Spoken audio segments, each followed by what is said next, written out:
Welcome everyone to today's language circle here at the MPI for Human Cognitive and Brain Sciences in Leipzig. Before we get started and before I introduce Benjamin to you, I first have to explain a bit how the language circle works. Excuse me if I bore you because you're a regular customer, but I have to explain a couple of things. First is we're recording the language circle. So if you don't want to be recorded, then please shut down your camera. And for the people in the room, if you don't want to be recorded, then please move outside the scope of the camera. We're building a YouTube library of the language circle, and it's very well received. So we like to keep this filming idea that way. Of course, for our speaker, it would be nice to see a couple of faces online as well. So if you're not shy and not skeptical of YouTube recordings, then please switch on your camera, and then Benjamin has a chance to see you. What's the second thing that I always need to announce?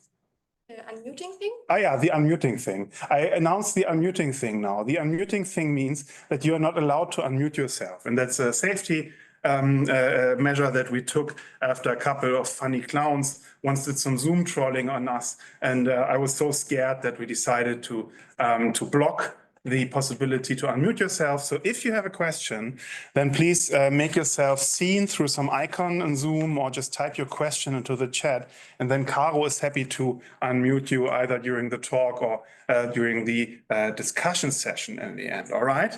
Thank you for your understanding. Without further ado, I will now introduce Benjamin and then hand over the stage to him. Welcome, Benjamin. I'm very happy you made it to Leipzig. I've been following your work for a while, and I'm very happy that you decided to come back into academia. Yeah, I think the field has a benefit from that. Yeah, Benjamin from the University of Cologne is appointed as a professor at the Department of Education and Rehabilitation, which makes sense for reading. It may sound like counterintuitive, but after you heard the talk, you can probably see how the links work. Benjamin studied at the University of Salzburg, where he also did his PhD and performed postdoctoral research, at the universities of Frankfurt, Cambridge, and Vienna. And after a short periscope view, really, of the non-academic territory, as a chief data scientist at, lo and behold, the field of financial crime prevention. Yeah, that's kind of, he was exerting power in the background, sort of member of the deep state, probably, I don't know, it's where possible. We are glad to have you back in the cognitive science of language, yeah. So his main interests are investigating, describing, and improving the neuro-cognitive processes implemented in reading. That's what we will hear about today, using numerous methods, including computational modeling, eye tracking, and neuroimaging. So he's really multimodal. His approach is fresh, I think. His statistics are modern. He's also making good use, probably more than we ourselves, of cutting edge methods, AI. I read somewhere on one of these web pages. And so I'm thrilled to have you here, Benjamin. The floor is yours. Thank you for coming. Thanks, Lars, for the keen introduction. I hope I can live up to the hype. Yeah, so I just start right away. So when we read, we move our eyes over text. So, and we do this over and over again to sample text for information. And when we look, for example, at this nice piece of work, you can see the eye movement traces when you read the Frankfurter Allgemeine. And yeah, you move around quite frequently to the point that you extract information. And you do this because you can only see a small amount of information with a high acuity. So you need to move around in order to grasp all the text.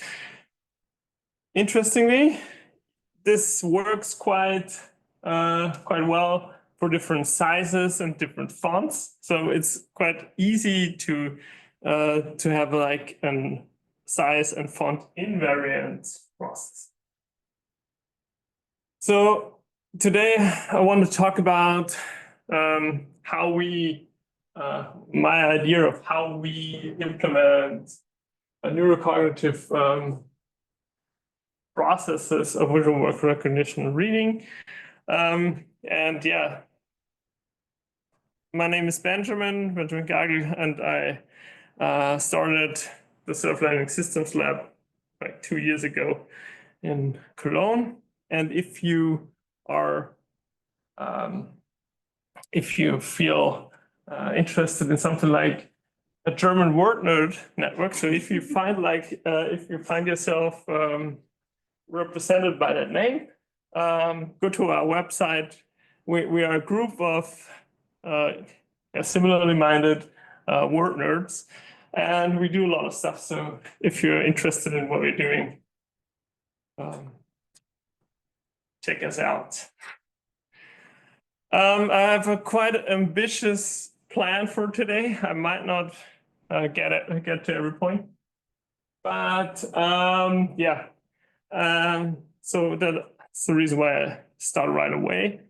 And first thing that I want to tackle is the time frame aspect of reading. So we saw that we move around, and so what we have is like a relatively time frame. And one reason why I started with that is also because of the interests of Lars and people in here that have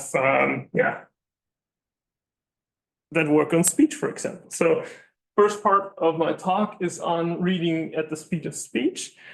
And this stuff was motivated by some findings a couple of years ago where people were mapping different languages in terms of how information is transported with language and what are the timeframes there. And there are, for example, 2 papers by Ding and Varney that show that across languages, the amplitude modulation spectrum is around 5 hertz. And when you, for example, look at the brain while listening to speech, you also see entrainment in the same time frame. So when we saw that, we, as reading researchers, knew that a typical fixation duration is somewhere between 200 and 250 milliseconds. And the majority of words are fixated only once. So what you see in this beautiful image here is the probability of if a word gets fixated once, twice, or even skipped. So if it doesn't get a fixation at all. And what you see here, as most of the words are in this area, we get the highest probability for 1 fixation. So most of the words are fixated only once, except when they're very long. Then they get more fixations, and when they're very short, they're typically skipped. So the problem is to compare the audio work, the language work, with the eye movement work in reading, is that we don't speak the same language. And here we developed something where we transformed fixation durations into a sampling frequency. And it's pretty easy because when you look at this eye movement trace while reading one sentence, you see it's super smooth, not a lot of noise. There's still something around the edges here. That's not really important. And what you see is the time on the top and gaze position on the right. And what you see in the stair, so going down the stair, is the fixations that go from left to right. So the saccades going from left to right. And what we can do now is we can measure the time for fixation plus saccade and define this as one sample. And by simply transforming it by 1 divided with the time, we get a frequency measure. And when we do this for this example, we see that it can basically transform every fixation duration. And And what we then did is we transformed like whole distributions of fixation durations. And here is one study of that paper where we had a meta-analysis of 124 studies over 1,000 fixations that we put in here. And we could differentiate between a lot of different languages. And here in the dashed lines, you see the mean range from the speech data. And you see that most of the languages kind of are within that mean range, and all of them are within one standard deviation. We then analyze this in more detail, and you, for example, see that Chinese, which has a much more denser visual stimulus, needs more time. So here we get a lower frequency.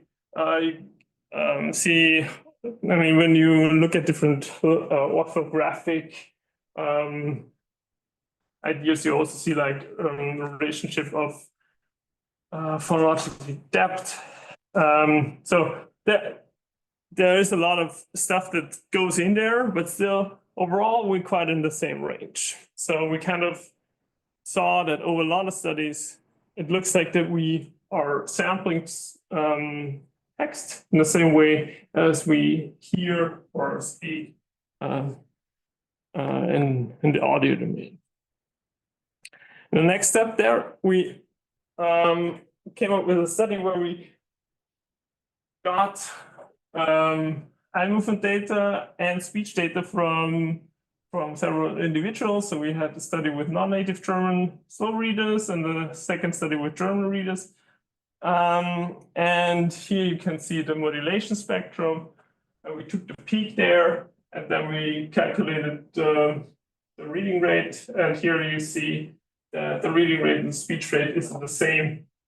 So there's equivalence, so statistical equivalence between the two in both studies. What we see is the rate is lower for the non-natives compared to the natives. That's kind of expected, because if you're not a native speaker, you're probably not that fast in reading and speaking. And when we look at the correlation, we see quite some correlation between the speech rate and the reading rate in non-natives. And for the natives, we see this correlation only for the worst readers we had, but not for good readers. So we kind of replicated the finding that we get this kind of strict relationship in the not so good readers, but this relationship somehow loosens when we are getting more and more efficient. So from that study, we basically took away that when we do linguistic processing in different domains, it seems like that we have a similar rate where we want to work with information, and it drives the eye movements as well as our vocal cords a similar way. And so in the end, one could say that we read at the speed of speech. And you guys have followed up on that, finding this beautiful 5 Hertz rhythm topography when looking at eye movements during reading. So there's super nice stuff going on. But one question that drove me was, why is the direct relationship restricted to the slow readers? So where does the efficient reading process interfere here? So coming to the next part of the talk is where we talk about efficient reading. And here I have to say there is one finding that is there for probably 50 years now that gives us the idea that we not only extract from the one word we extract information from the one word we fixate, but also from the word next in the reading direction. So this is called this phenomenon is called probability preprocessing, and you see this nicely in the EEG, for example. So this is a fixation-related potential study, where you see if you have no preview of the next word, you get this negative component around 200 milliseconds. But if you have a full preview, there's a lot of difference. There's a huge effect present. And when you look at this is a phenomenal study at the development of this process, so of the perceptual span is called.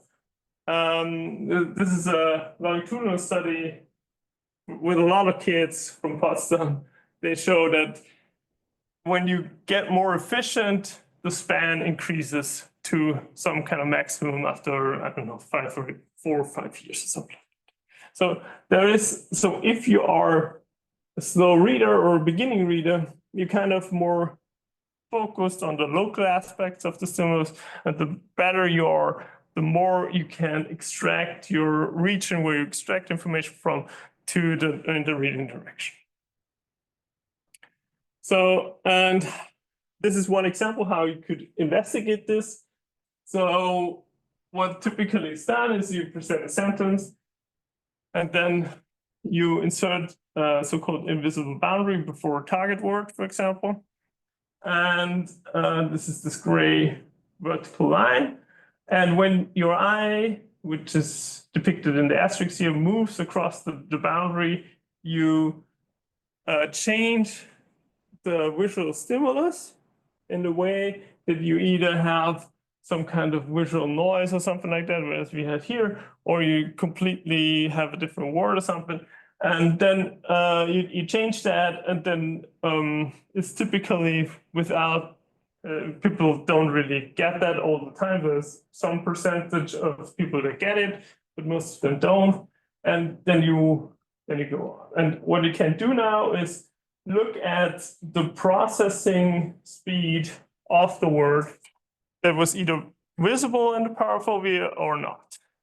So, and this is some data from this old study from my PhD. And when you see that is first fixation duration, if you have no, if you have the full preview, there's no visual degradation or visual noise, you get fast fixation duration, fast gaze duration, fast total viewing times. When you compare it to if all the whole word is within some kind of noisy or visual degradation. One other thing that will be important later on is we had a second manipulation here where we had either constraining word beginnings or constraining word ends. So if you have the constraining word beginning means the information that differentiates between the words is at the beginning. At the end is it's at the end of the word. And if you go from left to right, it's expected that you rather get that one instead of that one. And when you look at, for example, total viewing times, there's a huge effect of having the information at the beginning and the powerful preview present. So meaning that you do some kind of orthographic preprocessing that really helps you reading that specific word. And yeah, so this could be one thing where one could say, yeah, this is something slow readers are not that good. So if you are better, you kind of get more information with one fixation, and then the entrainment with the language is loosened up to the extent that you sample from different places, and then you kind of internally order that information stream in a more efficient way. So that's probably also the reason why reading becomes faster than speaking when you're much more proficient. So what's still interesting So overall, we saw even in the study before, the rate where we fix it kind of stays in the same mode. So you are still in this 5 Hertz mode, but so you kind of are in that mode, but the information processing that is happening after getting the information is somehow more and more optimized. And this is kind of the next thing I want to talk about. So why or how this could work, that we get more kind of efficient visual orthographic process. And here I did some work in the neuro-cognitive domain. So here, first I want to talk about representation. So how do we store, or this is my hypothesis of how we store the visual orthographic information while we read. And for this, I go to more simpler paradigms. So this is like a simple priming paradigm. So this is actually the most simple priming paradigm you can think of. Is repetition priming with the exact same stimulus. So, and we had like conditions where we have the same stimulus and conditions where we have different stimuli. And then the tested trials were only for the MEG data, where we had some responses there. And what you see is if you have a repetition, even with different probabilities, your responses are much faster than the non-repetition. Totally not surprising. But where does this come from? So when we look at the brain data, the red line depicts the presentation of the prime, and the dashed line of the target. And what you see is a huge effect, an early effect that has a reduced component in posterior brain regions. So there's kind of, there must be some kind of neural process that reduces the activation in that early time window. And there's a second study where we looked at the time window between prime and target. And there we, for example, found evidence that we actively have some kind of orthographic information represented in the neural data. And so combined, having some active component and a reduced activation to a very predictable stimuli, we thought that this could be explained by something like the predictive coding framework.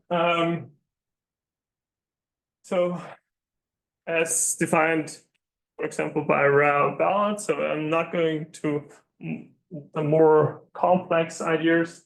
I'd rather stay with the simple Rao and Ballard stuff. And so to give you a quick impression, so most linguists would test this, for example, the sentence context. And if you see the context, the mouse eats the bee, one could predict that the next word could be cheese. And then this prediction is signaled down to the level of the visual input and inhibits potential sensory input. And when the sensory input then is cheese, we have actually a pretty good situation because our prediction is perfect, so we don't need to signal something up because we already are in the state of the information we expected. But if we get something like baseball, which is totally unexpected, you're not. Have you seen mice eating baseballs? I don't know. Rarely, You get like an error signal that is passed on to the higher levels, and then you kind of adapt the system based on these error signals. So kind of using that framework in the context of visual word recognition, we kind of need to take some assumptions, and this is what I will talk about now. So when you're a participant looking at the screen, you probably see something like a fixation cross. And you learn from the introduction and from some prior trials that you are in the context of a word identification task, and you only see 5-letter words. So that's your world right now.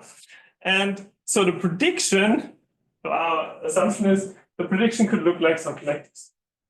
So this prediction holds the redundant visual information across the lexicon. So this is our lexicon, all 5-letter words in our lexicon. We make an image out of every word, sum up the pixel values, and divide it by the number of words. So basically what we do is a pixel by pixel mean, and then you get this cloud of grayish black pixels. So this could be the redundant information if you want to have a somehow minimal representation of your word in order to extract the information from. You don't need that information because that information is there in most of the lexicon. It does not allow you to differentiate between the different words. So when a stimulus is presented on the screen, you subtract that information, that prediction, from the sensory inputs. And then you get something like this, which would be the prediction error. And you see visual information down here or up here that is quite distinctive and therefore would give you some good idea of how the relevant information in the word. And this could be, for example, some kind of access code to the meaning of the word. So the mechanism here is basically removing the redundancies from the visual inputs. And this is the example I like the most. So when you, for example, look at this vertical line of this letters, the vertical line is in all of the letters, does not allow you to differentiate between the letters. So it's totally redundant. You can just skip it. So that's what the thing does that we envisioned. And when we look at some data, for example, this is behavioral data for a lexical decision task. So people are sitting in front of the screen and saying, is it a word or not? You see a positive effect for words, meaning that you're fastest if the error is lowest, and a negative effect for consonant strings and pseudowords for non-words, meaning that you're fastest the higher the error is. So the more unlike the more the word the letter string looks like, that is the more different the letter string is to your information in the lexicon, the faster you are saying this is not a word. So, and the other way around. So the less error you get, the more easier it gets for you to say this is a word. So very simple. And we see a component from 150 to 250 milliseconds in posterior electrodes in the EEG. And when we go to the MRI, we see posterior regions, bilateral regions that they correlate with the prediction error representation. So not only that we extract information from the paraphobia, we might even get better in generating efficient representations of what we see. But this is only how we represent stuff. The other thing that we still need to do is how we manipulate the information that we extract in order to get to the point that we say we know what the word is, so we know the meaning. And for that, we worked a bit on the patterns that we find in the so-called visual word form area. And there we defined a lexical categorization model that can actually describe the pattern. And so now I will give you a little example where I hope you can introspect a little bit. So we'll show you 3 letter strings, and please get some introspection. So it's quite fast still. So when you think about it, you probably only got the last one getting some kind of sense of meaning. You probably won't get sense of meaning for the upper 2. Some sense of phonology, so feeling like hearing the word in your ear, you probably hear it here and here, probably not up here because it's hard, it's irregular. So there's some kind of process that automatically inhibits the process, the deep processing of these letter strings, depending on the status and depending on what we learn from them. And so when we, for example, look at the current literature, when it comes to the reading network, we see left lateralized regions, and there is this so-called visual workflow area, which is like in the ventral stream of the visual system. And yeah, so at the time we had some verbal models that described what the region does. So it was quite a big literature. But there's also like a lot of literature on the ventral stream, and what we see there is that there is a lot of stuff going on where what most of the people think is happening is that you kind of categorize different visual types of information. So you categorize visual information into words or faces or places or objects or something like that. So it's kind of a categorization part of the brain. And we thought that when we are in the categorization game in that area of the brain, so why not categorize between different things in the same category? So that was our thinking. So we came up with the lexical categorization model that kind of describes what happens in this word, these patches of the brain where we get a signal when we look at words. There's actually an interesting, a bunch of interesting papers that show some functional segregation in that area, where the posterior part is more related to lexical processing and the anterior part is more related to pre-lexical processing. And yeah, so we thought that if this is a categorization process, we could approach this by an information theoretical account. And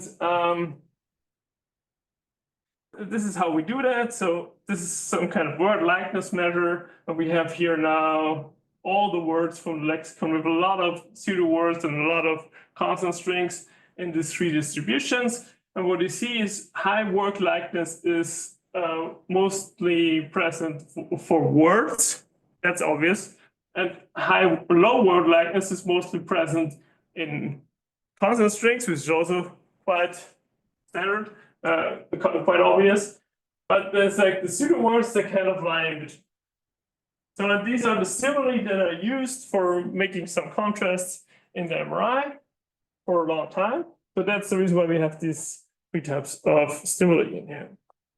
So what you can do now is a simple thing, basically something that I already teased a little bit. Look at each bin and check this one. And check how probable is with that word likeness is it that you have a word. So this is the probability of having a word. It's 1 for high word likeness, and it goes down to 0 when there is a very low word likeness.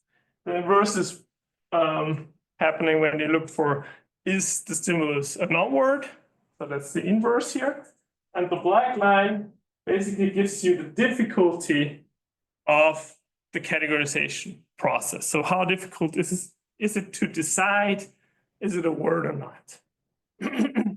So, and you see the peak there is when both of these probabilities are at 50%. So if you have a 2 first choice task, 50% is like the most difficult one. And this is what we get here. And this curve is like an entropy curve. If you're interested in how to calculate this is fairly easy. So sorry to interrupt, but there's a question in the. No, I think it's just a cursor. It's just a cursor. Yeah. I'm sorry. Okay. Sorry. Yeah, that's usually where the questions pop up because it's not that easy, but it's like, yeah. So, and the interesting thing is, so if we now transform stimulus material that was used in the past across different studies, so here we have like studies, 8 effects from different studies, which we ran through the models. Basically, we showed them, we calculated the word likeness, and then we looked up what difficulty is, and we could simulate the pattern of all the 9 effects we found in the literature. There was one other model that we implemented, which was described verbally, that also met the criteria, and we implemented a lot of other things. We also had the root model in there. So, and they could not really simulate all the effects. Yeah, won't go into more detail here. So when we directly correlated the entropy values with brain data, we had actually 3 studies where we quite good could explain the data, but we had one study where we had like the same activation level, so we could not correlate it.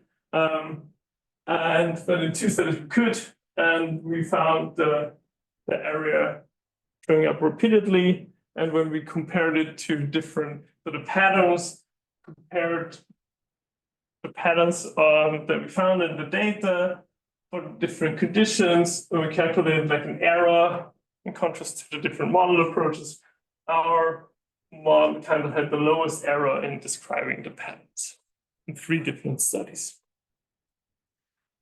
So then we actually went one step further because this was kind of surprising, and we started doing some training. So we thought, if this is something that's really happening, it's really implemented, we should be able to train that process. And since it's lexical categorization, the obvious choice was to do like a lexical decision task. So we had here 75 non-native German speakers. We treat them for 3 days on a word-non-word decision task with feedback. So super simple task, super annoying for a long time. But what we found was that when we looked at, for example, his word likeness, and here's the response times, we saw this nonlinear relationship in the behavior that looks pretty similar to the relationship we had in the model. And from session 1 to session 3, people got better reaction times. And what we also did was we modeled this nonlinear relationship for the individual, and then we could correlate it with the reading speed increase, and there was a positive correlation. And when we looked at the pre-post reading skill or speed measurement, we found a significant effect for the whole group, and then we applied some machine learning diagnostics there as well. We could even restrict the group by removing the non-responders quite effectively, and we could even, the effect size kind of nearly doubled when we applied that one. So what we think now is that we have some kind of lexical categorization process implemented there, and we can actually train that. So this seems like to be really happening. So behind this 75 participants. So if you go to the papers, it's actually 3 studies where we replicate the effect because we didn't believe it in the first place. We did it again and again. And yeah, so it seems like then we have some kind of representations and algorithms that we could use to directly model efficient word recognition. And that's what we do next. So we came up with the so-called speechless reader model because it has only vision, only orthography right now. And we did some neuro-cognitive phenotyping. Go into the details in a second. That's the model. So we have seen this one. That's the prediction error, pixel-based prediction errors. And we have seen this one, this is the lexical categorization that I just showed. And here we added 2 more representations that work in the very similar as the pixel-based prediction error, but here it's on the letter level, and here we got it on the letter sequence level. And this is kind of also motivated by this early eye tracking finding that we had. And then we have a lexicon. So this lexicon in the original description of the OP, this was basically all the words. And here we are, we actually have a pretty interesting data set that will come to that one in the next slide. But we actually we know the lexicon, so where we actually know which words are there, which are stored. So the input to the model is a stimulus. So we basically run through the task the participant runs through as well. And the output of the model is a categorization. Here I say learned versus not learned. Learned would be a word, for example, in the standard reading case. And then we have this 3 levels of predictions, so prediction error representations. And the cool thing about it is that they're accumulated, so they're basically added up. And then you can have model variants where you just pick 1 or 2 or a different combination. So this is kind of the way where we wanted to figure out what are the representation of an individual, which are the representations they're using in order to solve that task. You can pull out and plug in the different representations that you want because you just add them up. Yeah, the lexicon is basically a list of the learned letter strings. And yeah, that's the basis for the predictions on all the levels. So you can calculate, for example, on the letter level, you calculate the probability that a letter is at position 1. And then you can use that probability and combine it with the sensory input. So if you have a highly probable combination of sensory input and prediction, the prediction error will be low. If you have an unprobable relationship, you get a high prediction error, something that you don't expect. Yeah, and then we do the lexical categorization, pretty similar to how I described it before. When you think about the probability of the word of the letter string being a word, so this probability curve that we saw, and probability is high when you have a low prediction error, and it decreases the higher the prediction error gets. Yeah, and so the only thing that is fitted in that model really is the boundary here. So this is because we have, then we will see later on, a very different number of words here for different participants. And therefore this boundary cannot be really fixed because it's the prediction errors look very different from participant to participant. So we have 3 data sets we evaluate this from. So we have a human non-word learning task data set. Then we have a baboon and a pigeon data set. And the interesting thing here is, so, okay, humans, they learned to read, they have some phonology that is attached to the stimulus, some semantics, probably, there's some evidence that you have non-word semantics recently. But baboons and pigeons don't know what these symbols mean. So they are relying on the visual and the orthographic information they're getting there. So this is basically the main reason why when we look at these data sets is that the model should be perfect for modeling them because they don't have any more information.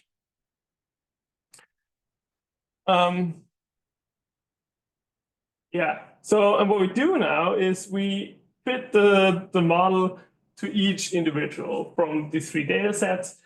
And since learning tasks they are doing, we know which words the pigeon knows and which words the baboon knows and the humans, etc. So we actually have a good idea of what the lexicon looks like. And then we have the multiple variants I talked about. So with different prediction errors plugged in and plugged out, we fit the model to each individual. And then what we can do is we can read out which representations, so which model variant, including which representations fit the individual data best. So, and what we can do then is read out which type of representation each individual uses to solve the task. And this is kind of how we define the neuro-cognitive phenotype here, which basically, which representations are used for the individual. So here is some prediction errors. So it's simply what the model does. So pixel level, letter sequence level. The learned ones are the green ones, and the null ones are the yellow ones. And what you see, so as expected, the prediction errors get lower for the learned ones, for here baboons and humans, on the letter sequence letter level.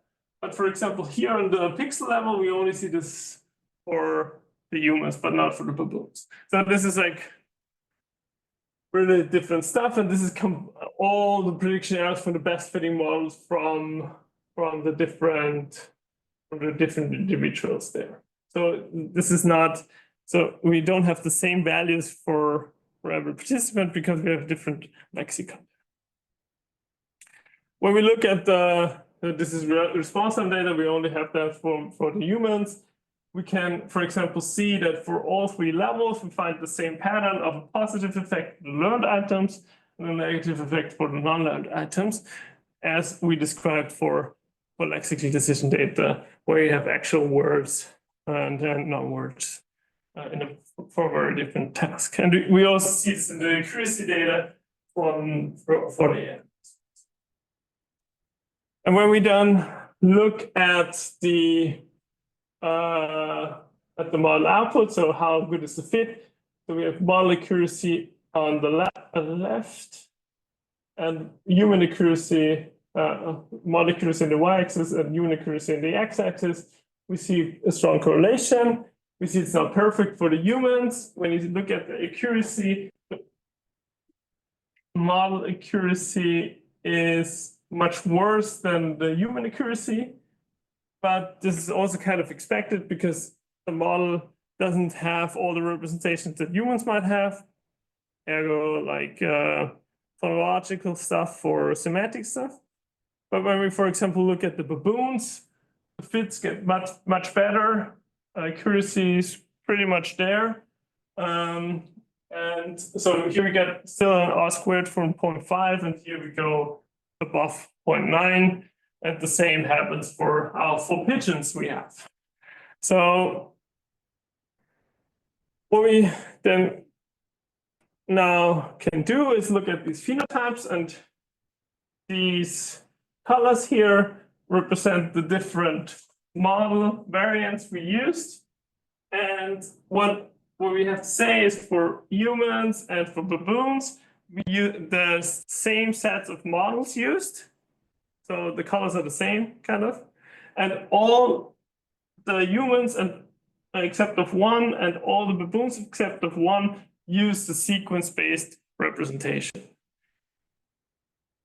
In contrast, when you look at the models that are used by the pigeons, we are looking at models that are different from the humans and the baboons, and all include the pixel level representations. So this kind of fits with the notion that humans and baboons kind of using more broader representations, and pigeons. No, we are sorry. Yeah. No problem.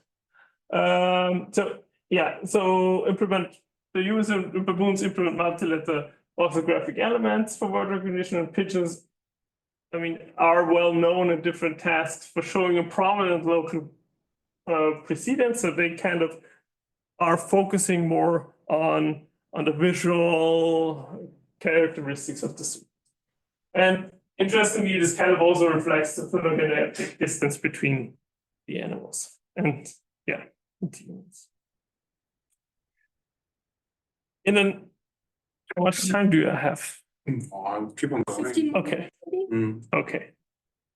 So okay. Then I have time for second part where we use the speechless reader. Here we looked at learning, and this is specifically for the monkey data set. And what we did here was we used the whole learning trajectory of the baboons learning the orthographic task. And what you see here is trial number, and the red line is the individual learning curve from the monkeys. And then we let the model learn see the same symbols as the monkey and try to learn the task. And what we found was that the learning curve was relatively well modeled by the speechless reader, the variance of the speechless reader model. And when you compare this to like standard, not standard, but computer vision models, like this one from Linke et al., they show the more natural learning curve shape that they basically start from nothing. So the computer vision models are so fast in picking up the patterns in this task, because it's a quite easy task. Because at the beginning there are only a few words, and they see it all over again. So it's not like you would implement the classical computer vision tests or something like that, but rather getting the animals to learn the task. So it's pretty easy for the animals to learn that, and across different models you see the same thing, that the models, if you use computer vision models, is they pick up pretty fast. And for example, and our model is much slower in picking up that one, but it's also more realistic to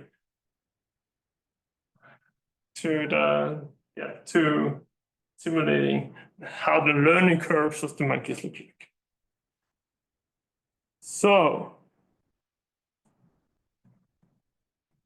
and in the last part, I kind of showed you how important the lexicon is. So, to that model, and we started a new line of research where we are trying to generate lexicons with large language models to get better ideas of how which words people have stored. And what we do here is we prompt the large language model for some summary of a book, for example, and then we take the text from the model. And what we do then is that we use the corpus to generate word frequency measures. And word frequency is like one of the most prominent effects in visual word recognition. Everybody believes in it somehow. And yeah, so what we did was we kind of remodeled like an existing child corpus. And oh yeah, here's a classical word frequency effect. And what we did was basically we asked the model for give us a summary of a child book, and then we got a lot of summaries to generate like a huge corpus.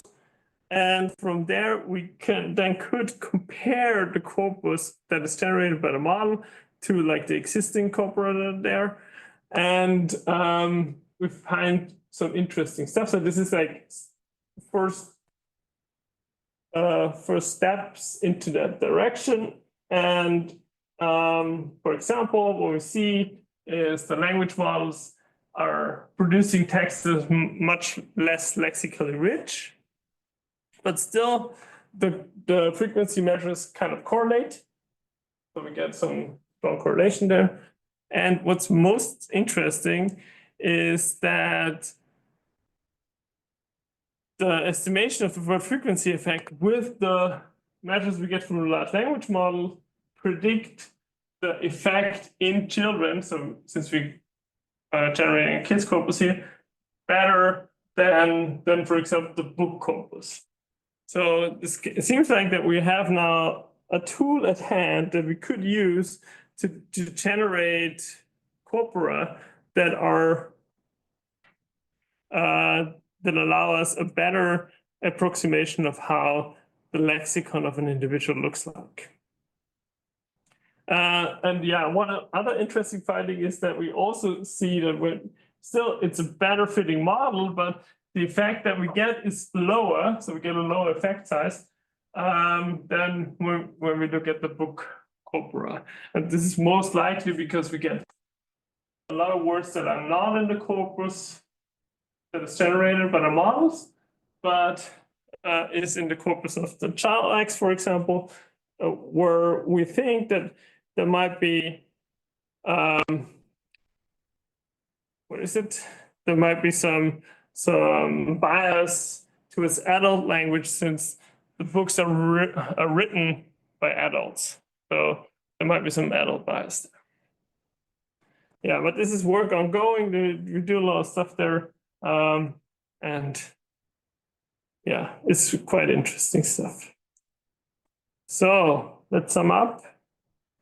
It seems like that we read at the speed of speech, and the timing of the visual uptake in reading kind of follows a similar timing as we are having in the motor process in speech. So they might have a common origin. And yeah, I think that we implement the representations that we use for efficient reading by prediction error representations.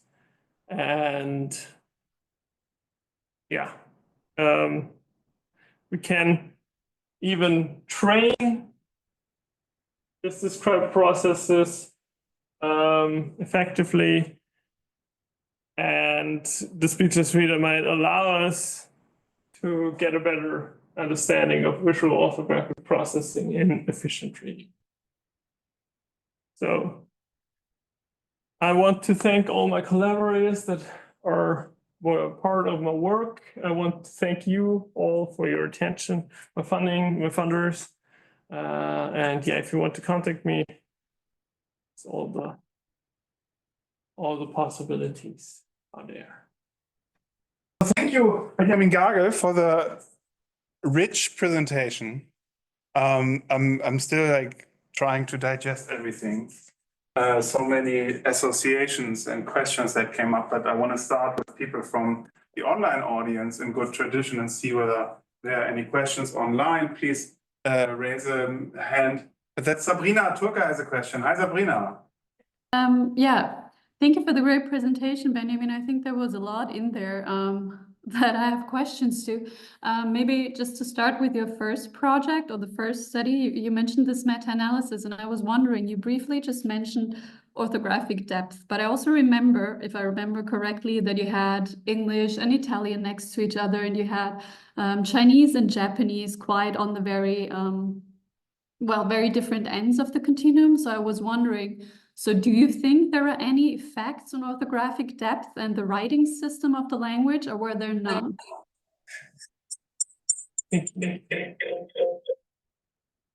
Yeah, there were. We had, so the paper is full of analysis doing that. So we found an effect of orthographic depth, and we found an effect of writing system. So character-based versus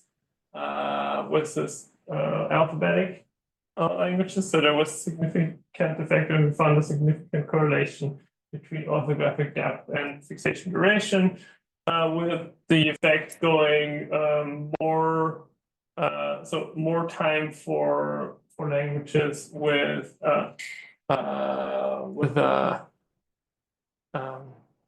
higher orthographic depth. So English had a lower frequency compared to, for example, German or Dutch. The problem of some of the languages was that we didn't have too many data points. So we did not include all the languages up to, I don't remember, I think 2 or 3 data points or something like that. So when we had like 2 or 3 data points, we included them into these more detailed investigations. And we also did not have, so the problem with orthographic depth sometimes is that you can measure it differently across. So, and we used then a measure that was derived from the root models. I think it was published from Xenia Schmalz in 2015 or something like that. And where we had the biggest overlap between having data from the languages and having orthographic depth estimates from the languages. So that's in the paper. Okay, more questions from the online audience.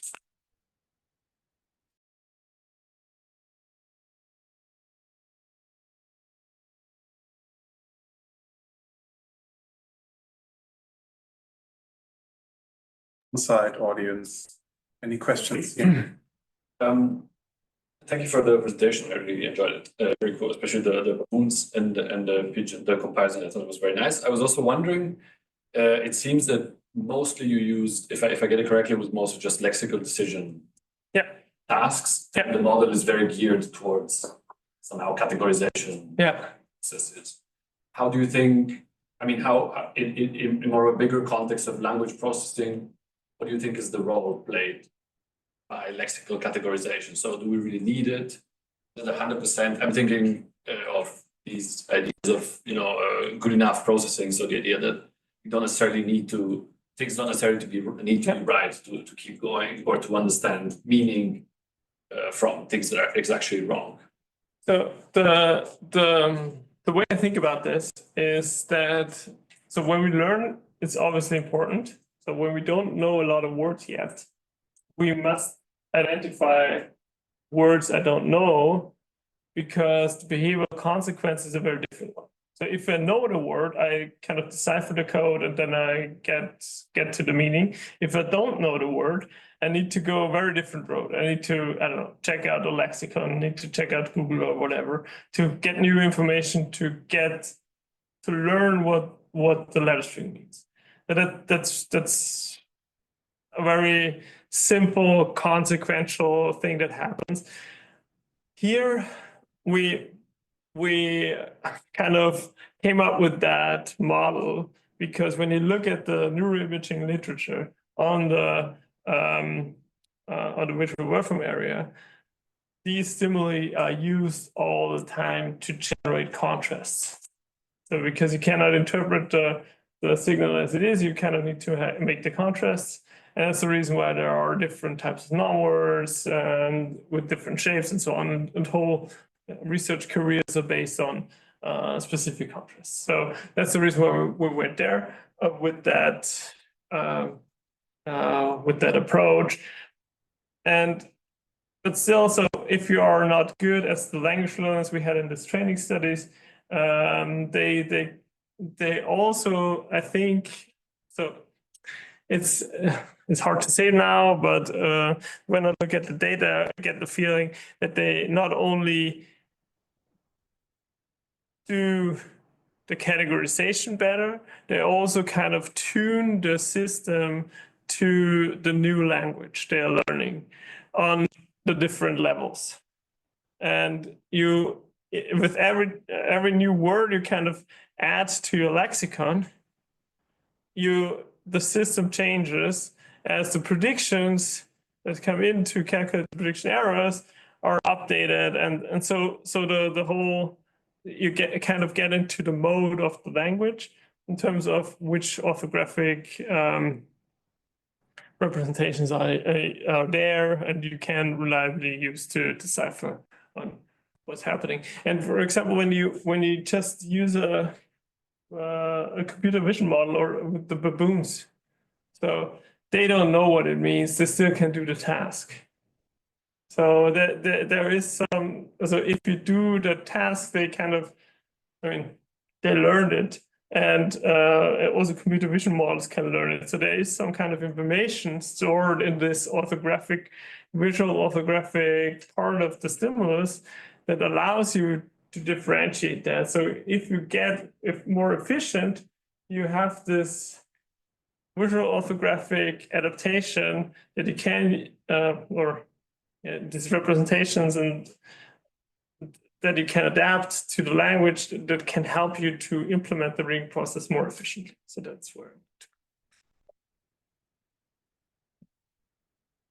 Quickly follow up on your answer.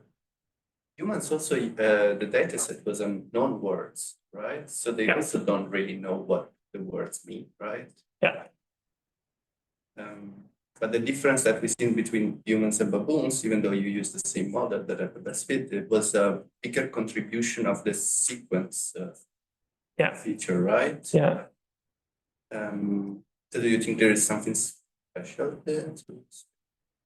So with the sequence, yeah. So when you look at the data, the difference between learned and novel in the prediction errors is largest for the sequence. So if you are working optimally, you kind of go into that direction because the sequence gives you a lot of information. It doesn't not only give you information about how the word looks like and where the letters are, but also transitional probabilities from letter 1 to 2 to 3 and so on. So this is like the most information is packed into this representation. So it's, if you are an efficient reader, you should be able to capture this. And I mean, there are other ways to do that. I mean, you could try, and it's something that we probably will do. But right now we stick to this relatively simple from left to right sequence representation. So if you're an efficient reader, then you're also basing yourselves more on this processes of predictive process, maybe, or looking into the futures when reading. Yeah. But that also makes you faster than in sampling the text than non-native speakers or less proficient.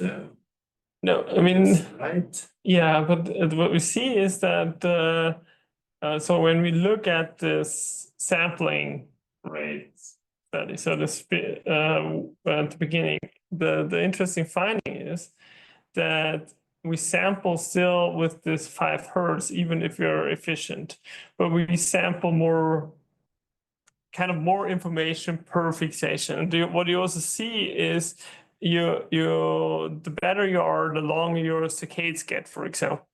So this is something, so you can grasp more information with one sample. And I don't know, this is kind of my approach of how I think it could be implemented to have like this one sample efficiently integrated into the language processing stream in order to extract the meaning of what's happening. Thank you. I have some questions. I can ask most of them during the meeting, but I want to ask two.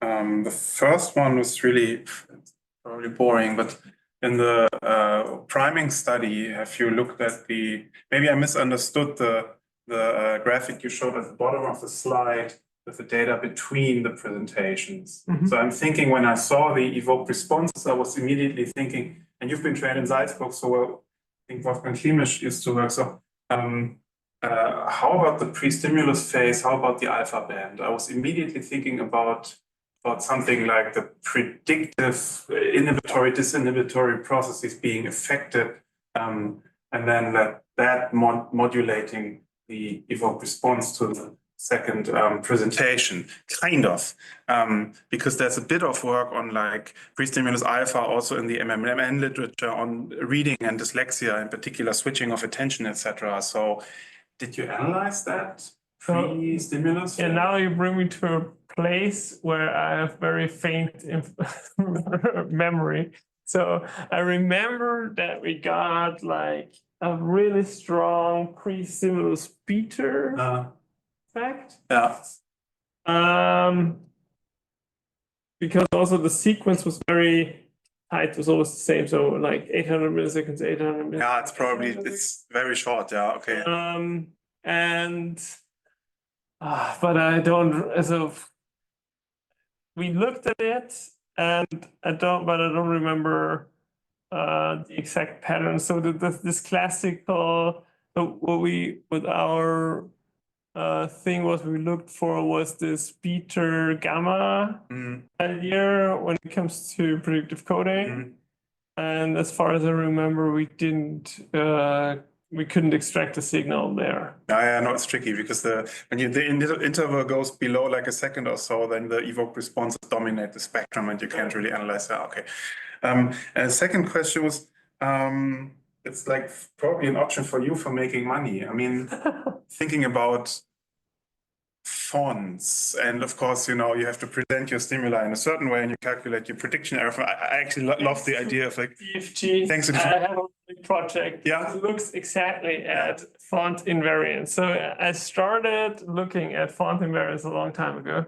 But then I kind of, my science exit kind of interfered. But now I have like one PhD student where we are developing a model that can do font invariant letter identification. So and we are actually, so we get some nice results already with a very simple logistic regression and prediction error representations where we can mimic letter identification and noise from humans pretty nicely. Okay, so invariant of the font, basically. Font and size. So I'm wondering, I mean, that's one thing, and that's great. The other thing I thought was like, you were speaking about redundancy, and of course there's certain elements of the letters that are more informative than others. So, and then you speak about this parafoveal kind of anticipation effects and all that. And couldn't you combine all that, invert the model and make a new type of text that is super non-redundant, like a very sparse code that saves like half of the hard drive space just when you save text? And could you still read that? That's a good question. So we recently thought about that because one of the constraints of current script is how we write it. So, and since we don't write by hand anymore, we could even think about having a script that could be could get rid of that writing constraints. I mean, the one problem that we potentially run into is if we get if the visual stimulus gets less and less salient, then saccadic targeting could get a problem. This could be one thing. So because if you remove The guidelines, information, then it becomes harder to see where the spaces. But this is only right now. So this is just things that are hypotheses. But yeah, that's totally something that could be done. But right now, yeah, as we've seen, we strongly rely on the individual's lexicon. So this potentially the script could look different for anyone, and then it would be hard potentially to read. But yeah, I don't know. Even you make a script for babies, and you facilitate learning because you kind of highlight the distinctive information. yeah. I love how you turn the black and white images into p-values. That's just So it kind of is, right? Because it's kind of I mean, actually, if you take the sensory input, so that the black versus white, so you don't get any effects. It's not correlated. So that's the real fun stuff that you get a lot of information that is packed into this. Thinking about also modulating probably the certainty of a story when you're reading it just through the gray shade. You could play around with that, and then the reader's in some kind of in-between state and they don't know who the murderer was. But that's very esoteric. I thank you very much for your presentation, and thank you for the discussion. I want to close the language circle for today. Goodbye, everyone in the online audience, to spread the word. The language circle is happening. Have a nice day. Thank you very much, guys.